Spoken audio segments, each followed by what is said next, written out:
প্রকাশ্যে এসেছে আসন্ন লাইভ অ্যাকশন সিরিজ টম রেইডারের লারা ক্রফট চরিত্রের প্রথম লুক। আর এই লুকেই দর্শকদের চমকে দিয়েছেন গেম অফ থ্রোনস খ্যাত ব্রিটিশ অভিনেত্রী সোফি টার্নার। সম্প্রতি সিরিজটির শুটিং শুরু হওয়ার বিষয়টি নিশ্চিত করেছে streaming giant Amazon prime video. প্রকাশিত ছবিতে লারা ক্রফটের সেই চিরচেনা আইকনিক সাজে দেখা গেছে সোফি টার্নারকে। 90 দশকের জনপ্রিয় play station game Tom Raider থেকে অনুপ্রাণিত হয়ে তাকে পরানো হয়েছে সবুজ ট্যাঙ্ক টপ ও বাদামি শর্টস। নির্মাতারা জানিয়েছে ক্লাসিক গেম ভার্সনের ভক্তদের নস্টালজিয়া উস্কে দিতেই এই লুক বেছে নেওয়া হয়েছে। তবে এটি প্রথমবার নয়, এর আগেও লারা ক্রফট চরিত্রে অভিনয় করেছেন অ্যাঞ্জেলিনা জলি ও অস্কার জয়ী অ্যালিসিয়া ভিকান্দার।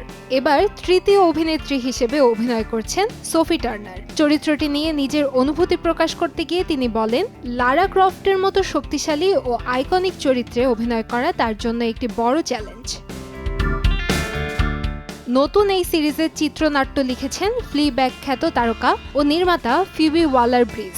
অভিনয় শিল্পীর তালিকাতেও রয়েছে একাধিক চমক। সোফি টার্নারের পাশাপাশি সিরিজটিতে দেখা যাবে সিগার্নি উইভার, জেসন আইজ্যাকসন ও সেলিয়া ইমরিকে। মুক্তির আগেই কাস্টিং ঘিরে ভক্তদের মধ্যে তৈরি হয়েছে তুমুল উত্তেজনা। নির্মাতাদের আশাবাদ, ইন্ডাস্ট্রিতে ব্যাপক সাড়া ফেলতে চলেছে সিরিজটি। কান্তাময়ী স্নেহা, সময় সংবাদ, ঢাকা।